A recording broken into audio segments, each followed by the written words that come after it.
அனைவருக்கும் வணக்கம். நான் உங்க சுனாமணன் பேசுறேன். இன்னைக்கு நம்ம என்ன ஒரு விஷயத்தை பார்க்க போறோம். ரொம்ப சந்தோஷமான ஒரு விஷயம் தான். நம்ம போட் ரெடி ஆயிட்டு நம்ம அதனால பழையபடி கடலுக்கு போக ஆரம்பிச்சிட்டோம். நம்ம போட்டு நம்ம இன்ஜினும் வாங்கியிருந்தோம்.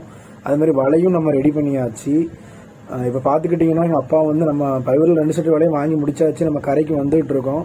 வந்துட்டு இருக்கும் போது வந்து பாதி மீன்கள் கழிக்காமல் இருக்கும் வலையில இருந்து. அதை அப்பா கழிச்சிட்டு இருக்காங்க மீனை. அப்பா அதாவது கடலுக்கு போகிறவங்க வந்து நாங்கள் இந்த மாதிரி தான் ட்ரெஸ் போடுவோம். ஏன்னா நைட் ரொம்ப குளிர்ந்த காற்று. அதனால அப்பா அப்படியே நைட்டில் உள்ள மாதிரியே வச்சுருந்தாங்க. மீனை பாருங்கள், மஞ்சப்பாறை, வேறு குதிப்பு காரல், இந்த மாதிரிலாம் நிறைய மீன்கள் பட்டிருந்துட்டு கடைசி வரைக்கும் பாருங்கள். நான் மீனை உங்களுக்கு கடைசியாக காமிக்கேன்.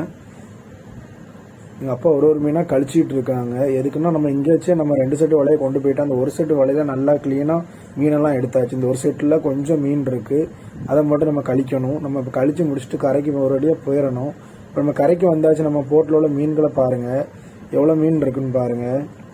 வெலை மீன், பாறை மீன், கண்ணாடி பாறை, வேற எல்லா மீனும் இருந்துட்டு நம்மக்கிட்ட வந்து குதிப்பு காரல் இருந்துட்டு, திருக்க மீன் இருந்துட்டு, நிறைய மீன் இருந்துட்டு பார்த்துக்கோங்க. அதே மாதிரி இறால் இருந்துட்டு பார்த்துக்கோங்க. உங்களுக்கு இறால் தான் கொஞ்சம் நிறைய பட்டு இருந்துட்டு. இறால் வந்து வரி இறால் பாருங்கள்.